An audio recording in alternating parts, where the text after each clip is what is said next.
studies that are really informing our approach and have informed our approach from like 8 years ago. It comes from the field of like research being done in culture change in long-term care, which are asking for a move towards relational approaches to caring.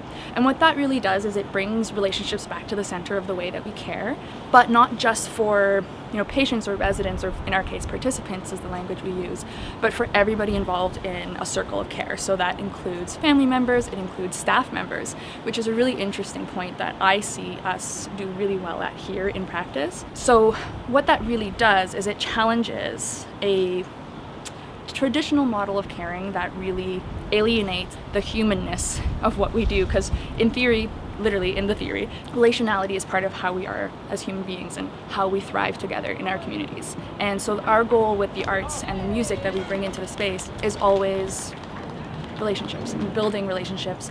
And I've even started extending my view on it to being the moment of connection, like relationships in the moment, because memory becomes different in dementia. And so sometimes you don't have that same lasting kind of relationship that you might have with other contexts. But even that moment of relationship and that moment of connection is really empowering, inspiring, and beautiful and joyful most of the time, especially when you have the arts involved. So the structure that we have with our program is we often have an artist, and then one of our other artists is in the role of collaborator.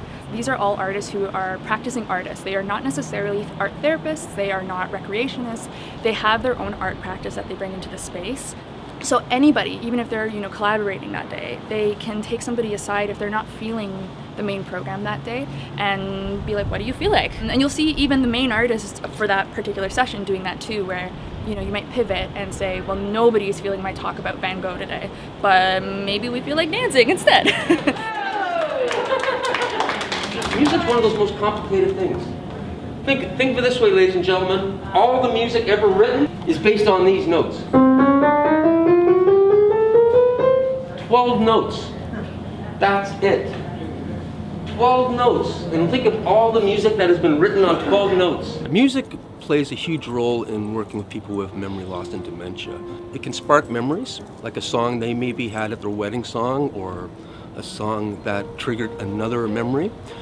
Or music can just be purely entertainment and get them feeling relaxed and flowing through their body and just engaged through the sound itself, through music. I just think the power of music is underrated. We know that music's universal and it affects everybody, but it's really a healer. It doesn't necessarily have to be a familiar song. Any music works because music's magic. So there's a story that I really love around the expanded opportunities for self-expression in our programs, and that is there was a gentleman who would come to our program and his care partner would come to pick him up at the end of the day. The first time we were like, he's busy dancing. We'll just finish up, let him finish up and then he can come to us. And they were like, my dad didn't even dance at his wedding. I think that what we offer is really necessary. People have been stuck at home, especially people living with dementia, especially their care partners. And this is a really exciting opportunity not just to reunite, but to offer people that space to come out and be in community and experience something totally different than what they might have been able to experience in the last 2 years. I noticed a difference right away in my mother attending the program. For example, we were driving home and she was sitting in the back seat of the car and she was singing to herself, something that I hadn't seen her do for a very long time. I think that our program makes people relax about how they're feeling about themselves. And I think they become so immersed in the program that they have fun, they relax, and it builds a confidence. They want to be part of the program.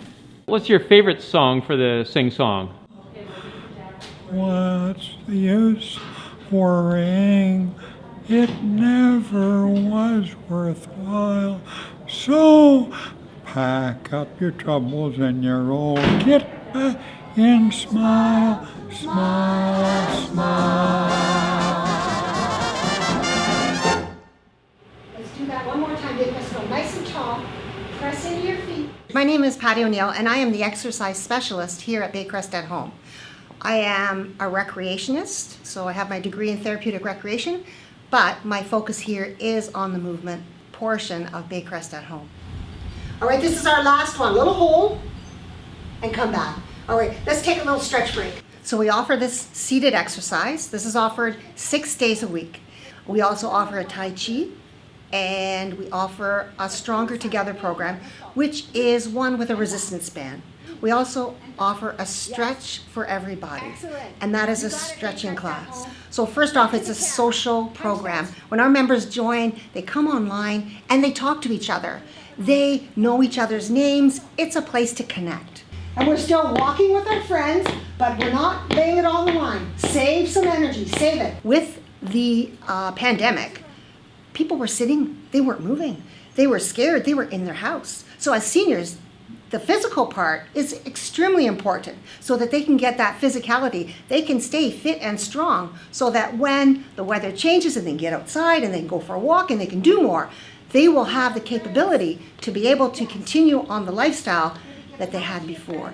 And I want to quote one of our members who is 101 years old. She said, you know, Patti, I don't think I can go back to the day center. She didn't think she could return, but she said she's so happy that she has Baycrest at home because she can continue doing her seated exercise, doing all the other programs, going to hear Rabbi Rena tell her, you know, Jewish folk tales, going to storytelling. We have some storytellers who come in. So there's ways that people can stay in their house just a bit longer because Baycrest at Home is there to bring the community to them, to keep their brain active. So we hope with all these different offerings, our members can find a way to move and feel good about themselves. All right, love to see you tomorrow. All the best. Thank you for coming.